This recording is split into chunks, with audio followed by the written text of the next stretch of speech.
News pin ಎಲ್ಲ ವೀಕ್ಷಕರಿಗೆ ನಮಸ್ಕಾರ. ಈ ಹಿಂದಿನ ವಿಡಿಯೋದಲ್ಲಿ ಕಾರ್ಮಿಕರಿಗೆ ಪರಿಷ್ಕೃತ ಕನಿಷ್ಠ ವೇತನ, ಕರ್ನಾಟಕ ಕಡ್ಡಾಯ ಉಪಧನ ಗ್ರಾಚ್ಯುಟಿ ಕಾಯ್ದೆ, ಹೊರಗುತ್ತಿಗೆ ಕಾರ್ಮಿಕರ ನೇಮಕಕ್ಕೆ ಸಮಿತಿ ರಚನೆ ಹಾಗೂ ಉದ್ಯೋಗಾರ್ಹತೆ ಹೆಚ್ಚಿಸಲು ತರಬೇತಿ ಈ ವಿಷಯಗಳ ಕುರಿತು ವಿವರ ನೀಡಿದ್ದೇವೆ. ಈ ವಿಡಿಯೋದಲ್ಲಿ ಇನ್ನಷ್ಟು ವಿಷಯಗಳ ಕುರಿತು ತಿಳಿಯೋಣ. ಕರ್ನಾಟಕ ಕಟ್ಟಡ ಮತ್ತು ಇತರೆ ನಿರ್ಮಾಣ ಕಾರ್ಮಿಕರ ಕಲ್ಯಾಣ ಮಂಡಳಿಯ ವತಿಯಿಂದ ನೋಂದಾಯಿತ ಕಾರ್ಮಿಕರ ಆರೋಗ್ಯ ರಕ್ಷಣೆಗಾಗಿ ಹಲವಾರು ಕಾರ್ಯಕ್ರಮ, ಸೌಲಭ್ಯ ಹಾಗೂ ಯೋಜನೆಗಳನ್ನು ನೀಡಲಾಗುತ್ತಿದೆ.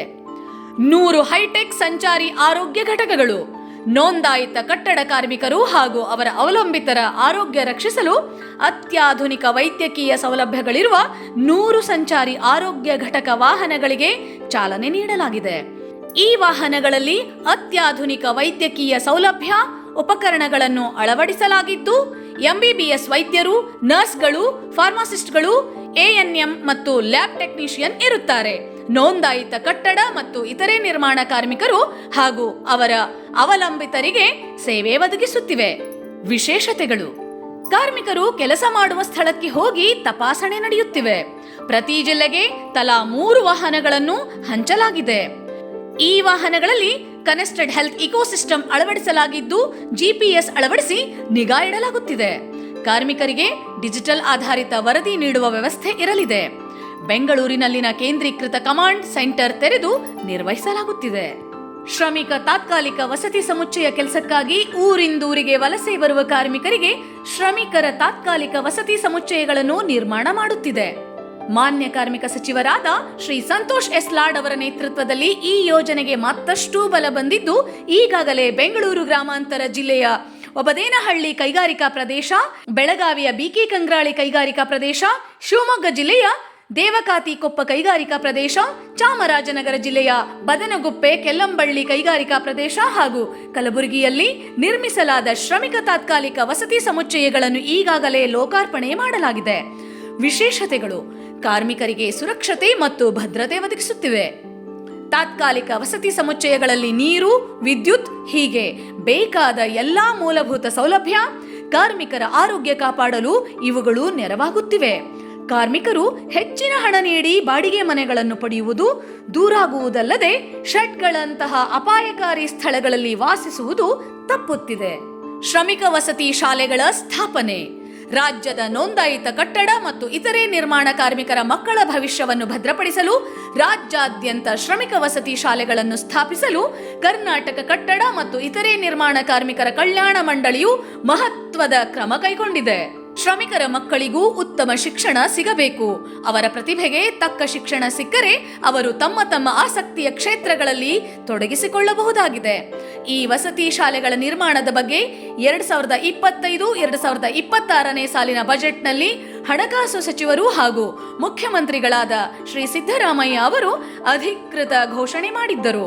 ಮುಖ್ಯಮಂತ್ರಿಗಳು ನೀಡಿದ ವಾಗ್ದಾನದಂತೆ ಇದೀಗ ಶಾಲೆಗಳ ಆರಂಭ ವೇಗ ಪಡೆದಿದೆ. ನಾಡಿನ ನೋಂದಾಯಿತ ಕಟ್ಟಡ ಕಾರ್ಮಿಕರ ಮಕ್ಕಳಿಗೆ ಉಜ್ವಲ ಭವಿಷ್ಯ ರೂಪಿಸಬೇಕು ಎಂಬುದು ಕಾರ್ಮಿಕ ಸಚಿವ ಸಂತೋಷ್ ಎಸ್ ಲಾಡ್ ಅವರ ಆಶಯ. ಇದೀಗ ಅವರ ಮಾರ್ಗದರ್ಶನದಲ್ಲಿ ಈ ಯೋಜನೆ ರೂಪುಗೊಂಡಿದೆ. ಈ ಯೋಜನೆಯ ಅನ್ವಯ ಈ ಶ್ರಮಿಕ ವಸತಿ ಶಾಲೆಗಳು ಮೊರಾರ್ಜಿ ದೇಸಾಯಿ ವಸತಿ ಶಾಲೆಗಳ ಮಾದರಿಯಲ್ಲಿ ನಿರ್ಮಾಣವಾಗಲಿವೆ. ಬೆಂಗಳೂರು ನಗರ ಸೇರಿದಂತೆ ರಾಜ್ಯದ 31 ಜಿಲ್ಲೆಗಳಲ್ಲಿಯೂ ಸಹ 6ನೇ ತರಗತಿಯಿಂದ 12ನೇ ತರಗತಿಯವರೆಗೆ ವಸತಿ ಶಾಲೆಗಳನ್ನು ಆರಂಭಿಸಲಾಗುವುದು. ಈಗಾಗಲೇ ಸಚಿವರ ನೇತೃತ್ವದಲ್ಲಿ ಈ ವಿಷಯವಾಗಿ ಹಲವು ಸುತ್ತಿನ ಸಭೆಗಳಾಗಿದ್ದು, ಯೋಜನೆಯ ರೂಪರೇಷೆಗಳನ್ನು ಸಿದ್ಧಪಡಿಸಲಾಗುತ್ತಿದೆ. ಆರ್ಥಿಕ ತೊಂದರೆಯಿಂದ ಶಿಕ್ಷಣದಿಂದ ವಂಚಿತವಾಗುವ ನೋಂದಾಯಿತ ವಲಸೆ ಕಟ್ಟಡ ಕಾರ್ಮಿಕರ ಮಕ್ಕಳಿಗೆ ಈ ಯೋಜನೆ ವರದಾನವಾಗಲಿದ್ದು, ಬಾಲಕಾರ್ಮಿಕ ಪದ್ಧತಿಗೆ ಸಹ ಈ ಯೋಜನೆ ಅಂತ್ಯ ಹಾಡಲಿದೆ. ರಾಜ್ಯದ ಎಲ್ಲ ಜಿಲ್ಲೆಗಳಲ್ಲಿ ತಲಾ 1 ಶ್ರಮಿಕ ವಸತಿ ಶಾಲೆ ಆರಂಭಿಸಲು ಮುಖ್ಯಮಂತ್ರಿಗಳಾದ ಶ್ರೀ ಸಿದ್ದರಾಮಯ್ಯ ಅವರ ನೇತೃತ್ವದಲ್ಲಿ ನಡೆದ ಸಚಿವ ಸಂಪುಟ ಅನುಮೋದನೆ ನೀಡಿದೆ. ಈ ಶಾಲೆಗಳಿಗೆ 1125.25 ಕೋಟಿ ರುಗಳನ್ನು ಮಂಜೂರು ಮಾಡಲಾಗಿದೆ. ಧಾರವಾಡ ಮತ್ತು ಮೈಸೂರಿನಲ್ಲಿ ಕೌಶಲ್ಯ ತರಬೇತಿ ಕೇಂದ್ರ ಸ್ಥಾಪನೆ. ಕಾರ್ಮಿಕ ಇಲಾಖೆಯ ಮತ್ತೊಂದು ಮಹತ್ವದ ಯೋಜನೆಗಳಲ್ಲಿ ಇದೂ ಒಂದು. ಸಚಿವ ಸಂತೋಷ್ ಲಾಡ್ ಅವರು ಈ ಕೇಂದ್ರಗಳ ಸ್ಥಾಪನೆಗೆ ಸಾಕಷ್ಟು ಕಾಳಜಿ ವಹಿಸಿದ್ದಾರೆ. ಹಣಕಾಸು ಮತ್ತಿತರ ಕಾರಣದಿಂದ ಕಟ್ಟಡ ಕಾರ್ಮಿಕರ ಮಕ್ಕಳು ಕೌಶಲ್ಯ ತರಬೇತಿಯಿಂದ ವಂಚಿತರಾಗಬಾರದು ಹಾಗೂ ಕೌಶಲ್ಯಾಭಿವೃದ್ಧಿಗೆ ಮತ್ತು ಉದ್ಯೋಗ ಪಡೆಯಲು ಅನುಕೂಲವಾಗಲು ಈ ಕೇಂದ್ರ ಆರಂಭಿಸಲಾಗುತ್ತಿದೆ. ಈ ಕೌಶಲ್ಯ ತರಬೇತಿ ಕೇಂದ್ರಗಳನ್ನು ಖಾಸಗಿ ಸಂಸ್ಥೆಗಳ ಸಹಯೋಗದಲ್ಲಿ ಆರಂಭಿಸಲು ಉದ್ದೇಶಿಸಲಾಗಿದೆ. ನೋಂದಾಯಿತ ಕಟ್ಟಡ ಕಾರ್ಮಿಕರ ಅವಲಂಬಿತರು ಈ ತರಬೇತಿ ಪಡೆಯಬಹುದಾಗಿದೆ. ಪ್ರತಿಯೊಂದು ಕೇಂದ್ರಗಳಲ್ಲಿ electrical, welding, plumbing, automation, building, vertical transports, installation, warehouse, business analyst, cyber security, graphic designing, marketing ಮತ್ತು ಸಂವಹನ ಕೌಶಲ್ಯ ಉನ್ನತೀಕರಣ ಮುಂತಾದ ತರಬೇತಿಗಳನ್ನು ನೀಡಲಾಗುವುದು. ಕಟ್ಟಡ ಕಾರ್ಮಿಕರು ಶೈಕ್ಷಣಿಕ ಬೆಂಬಲ ಮತ್ತು ವೃತ್ತಿಪರ ತರಬೇತಿಯನ್ನು ಪಡೆಯಲು ಈ ಕೇಂದ್ರಗಳು ನೆರವಾಗಲಿವೆ. 43 ಕಾರ್ಮಿಕ ಸೇವಾ ಕೇಂದ್ರಗಳ ಸ್ಥಾಪನೆ. ಕಾರ್ಮಿಕರು ಇರುವ ಸ್ಥಳದಲ್ಲೇ ಸರ್ಕಾರದ ಸೌಲಭ್ಯಗಳನ್ನು ಒದಗಿಸಲು ಅವಕಾಶ ದೊರೆಯುವಂತೆ 43 ಕಾರ್ಮಿಕರ ಅಧಿಕಾರಿಗಳ ವ್ಯಾಪ್ತಿಯಲ್ಲಿ ಕೃತಕ ಬುದ್ಧಿಮತ್ತೆ ಎಐ ಆಧಾರಿತ ಕಾರ್ಮಿಕರ ಸೇವಾ ಕೇಂದ್ರಗಳನ್ನು ಹಾಗೂ ಸಂಚಾರಿ ಕಾರ್ಮಿಕ ಸೇವಾ ಕೇಂದ್ರಗಳನ್ನು ಸಂವಿಧಾನ ಶಿಲ್ಪಿ ಭಾರತ ರತ್ನ ಡಾಕ್ಟರ್ BR ಅಂಬೇಡ್ಕರ್ ಅವರ ಹೆಸರಿನಲ್ಲಿ ಸ್ಥಾಪಿಸಲಾಗುತ್ತಿದೆ. ಕೇಂದ್ರಗಳ ವಿಶೇಷತೆಗಳು: ಕಟ್ಟಡ ಮತ್ತು ಇತರ ನಿರ್ಮಾಣ ಕಾರ್ಮಿಕರನ್ನು ನೋಂದಾಯಿಸಲು ಮತ್ತು ಅವರಿಗೆ ವಿವಿಧ ಸೌಲಭ್ಯಗಳನ್ನು ವಿತರಿಸಲು ಕೃತಕ ಬುದ್ಧಿಮತ್ತೆ ಎಐ ಆಧಾರಿತ ಕೇಂದ್ರಗಳಿವು. ಈ ಕೇಂದ್ರಗಳಲ್ಲಿ ಎಲ್ಲ ಆಡಳಿತ ಮತ್ತು ಸೇವಾ ಸಂಬಂಧಿತ ಪ್ರಕ್ರಿಯೆಗಳನ್ನು ನಿರ್ವಹಿಸಲು ಏಕೀಕೃತ ಡಿಜಿಟಲ್ ವ್ಯವಸ್ಥೆಯನ್ನು ಅಳವಡಿಸಲಾಗುತ್ತಿದೆ. ಇದರಿಂದ ಕಾರ್ಮಿಕರು ದಾಖಲೆಗಳನ್ನು ಅಪ್ಲೋಡ್ ಮಾಡಬಹುದು ಮತ್ತು ವಿವಿಧ ಸೇವೆಗಳ ಅರ್ಜಿಗಳ ಪ್ರಗತಿಯನ್ನು ಟ್ರ್ಯಾಕ್ ಮಾಡಬಹುದು. GIS ಮ್ಯಾಪಿಂಗ್ ಮತ್ತು ವೈಜ್ಞಾನಿಕ ಸುಂಕ ಸಂಗ್ರಹ. ಕಟ್ಟಡ ಮತ್ತು ಇತರೆ ನಿರ್ಮಾಣ ಕಾರ್ಮಿಕರ ಕಲ್ಯಾಣ ಮಂಡಳಿಯು 2007ರಿಂದ ನೋಂದಾಯಿತ ಫಲಾನುಭವಿಗಳಿಗಾಗಿ ವಿವಿಧ ಕಲ್ಯಾಣ ಮತ್ತು ಸಾಮಾಜಿಕ ಭದ್ರತಾ ಯೋಜನೆಗಳನ್ನು ಜಾರಿಗೊಳಿಸುತ್ತಿದೆ. ಈ ಯೋಜನೆಗಳಿಗಾಗಿ ಕೇಂದ್ರ ಹಾಗೂ ರಾಜ್ಯ ಸರ್ಕಾರಗಳಿಂದ ಪ್ರತ್ಯೇಕ ಅನುದಾನ ಲಭ್ಯವಿಲ್ಲ. ಆದಾಗ್ಯೂ ಕಟ್ಟಡ ಮತ್ತು ಇತರೆ ನಿರ್ಮಾಣ ಕಾರ್ಮಿಕರ ಕಲ್ಯಾಣ ಸುಂಕ ಕಾಯ್ದೆ 1996 ಮತ್ತು ನಿಯಮಗಳು 1998ರ ಪ್ರಕಾರ ಎಲ್ಲಾ ನಿರ್ಮಾಣ ಕಾಮಗಾರಿಗಳ ಒಟ್ಟು ವೆಚ್ಚದ ಮೇಲೆ 1% ಸುಂಕ ವಿಧಿಸಲು ಅವಕಾಶ ಕಲ್ಪಿಸಲಾಗಿದೆ. ಈ ಮೂಲಕ ಸಂಗ್ರಹವಾಗುವ ಸುಂಕ ಮಂಡಳಿಯ ಸುಂಕ ನಿಧಿಗೆ ಜಮೆಯಾಗುತ್ತದೆ ಮತ್ತು ಇದರ ಆಧಾರದ ಮೇಲೆ ಕಲ್ಯಾಣ ಯೋಜನೆಗಳನ್ನು ಅನುಷ್ಠಾನಗೊಳಿಸಿ ಫಲಾನುಭವಿಗಳಿಗೆ ಸೌಲಭ್ಯಗಳನ್ನು ಒದಗಿಸಲಾಗುತ್ತದೆ. ಫಲಾನುಭವಿಗಳಿಗೆ ಉತ್ತಮ ಕಲ್ಯಾಣ ಮತ್ತು ಸಾಮಾಜಿಕ ಭದ್ರತಾ ಸೌಲಭ್ಯಗಳನ್ನು ತಲುಪಿಸಲು ಸುಂಕ ಸಂಗ್ರಹಣೆಯನ್ನು ಹೆಚ್ಚಿಸುವುದು ಅಗತ್ಯವಾಗಿದೆ.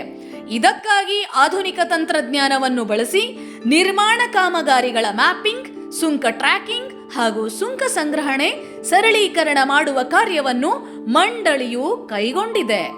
ಈ ಉದ್ದೇಶಕ್ಕಾಗಿ ಮಾನ್ಯ ಕಾರ್ಮಿಕ ಸಚಿವರಾದ ಶ್ರೀ ಸಂತೋಷ್ ಎಸ್ ಲಾಡ್ ಅವರು ಹಿರಿಯ ಅಧಿಕಾರಿಗಳು ಹಾಗೂ ತಜ್ಞರೊಂದಿಗೆ ಹಲವು ಸಭೆಗಳನ್ನು ನಡೆಸಿ ಸೂಕ್ತ ಸಲಹೆಗಳನ್ನು ನೀಡಿದ್ದಾರೆ. ಮಂಡಳಿಯ ಸುಂಕ ಸಂಗ್ರಹಣೆಯ ಕಾರ್ಯಕ್ಷಮತೆಯನ್ನು ಹೆಚ್ಚಿಸಲು ಪ್ರಾಜೆಕ್ಟ್ ಮ್ಯಾನೇಜ್ಮೆಂಟ್ ಯೂನಿಟ್ PMU ಅನ್ನು ನೇಮಿಸಿಕೊಳ್ಳಲಾಗಿದೆ. ಈ PMU ಮಂಡಳಿಗೆ 2 ರೀತಿಯ ತಂತ್ರಜ್ಞಾನಗಳನ್ನು ಅಳವಡಿಸಿಕೊಳ್ಳಲು ಶಿಫಾರಸು ಮಾಡಿದೆ. ಸುಂಕ ಟ್ರ್ಯಾಕಿಂಗ್ ಮತ್ತು ಮಾನಿಟರಿಂಗ್ ಸಿಸ್ಟಮ್ ಇಂಟಿಗ್ರೇಟರ್ ಸಾಫ್ಟ್ವೇರ್. ಮುಂದಿನ ದಿನಗಳಲ್ಲಿ ಸುಂಕ ಸಂಗ್ರಹಣೆಯನ್ನು ತ್ವರಿತ ಮತ್ತು ಕ್ರಮಬದ್ಧತೆಗಾಗಿ ಈ ವ್ಯವಸ್ಥೆಯನ್ನು ಅಳವಡಿಸಿಕೊಳ್ಳುವುದು. GIS ಆಧಾರಿತ ಉಪಗ್ರಹ ಮತ್ತು ಡ್ರೋನ್ ತಂತ್ರಜ್ಞಾನ.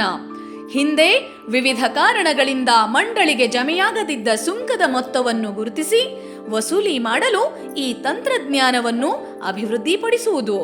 ಪ್ರಾಜೆಕ್ಟ್ ಮ್ಯಾನೇಜ್ಮೆಂಟ್ ಯೂನಿಟ್ PMU ನೀಡಿದ ಶಿಫಾರಸುಗಳ ಪ್ರಕಾರ ಮಂಡಳಿಯು ಈ ತಂತ್ರಜ್ಞಾನಗಳನ್ನು ಅಳವಡಿಸಿಕೊಂಡು ಸುಂಕ ಸಂಗ್ರಹಣೆಯನ್ನು ಬಲಪಡಿಸಲು ಹಾಗೂ ತಪ್ಪಿ ಹೋಗಿರುವ ಸುಂಕವನ್ನು ವಸೂಲಿ ಮಾಡಲು ಮುಂದಡಿ ಇರಿಸಿದೆ.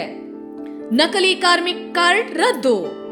ಕಾರ್ಮಿಕರಲ್ಲದವರು ನಕಲಿ ದಾಖಲೆ ನೀಡಿ ಕಾರ್ಮಿಕ ಕಾರ್ಡ್ ಪಡೆದು ಕರ್ನಾಟಕ ಕಟ್ಟಡ ಮತ್ತು ಇತರೆ ನಿರ್ಮಾಣ ಕಾರ್ಮಿಕರ ಕಲ್ಯಾಣ ಮಂಡಳಿ ನೀಡುತ್ತಿದ್ದ ಸೌಲಭ್ಯಗಳನ್ನು ಪಡೆಯುತ್ತಿದ್ದರು.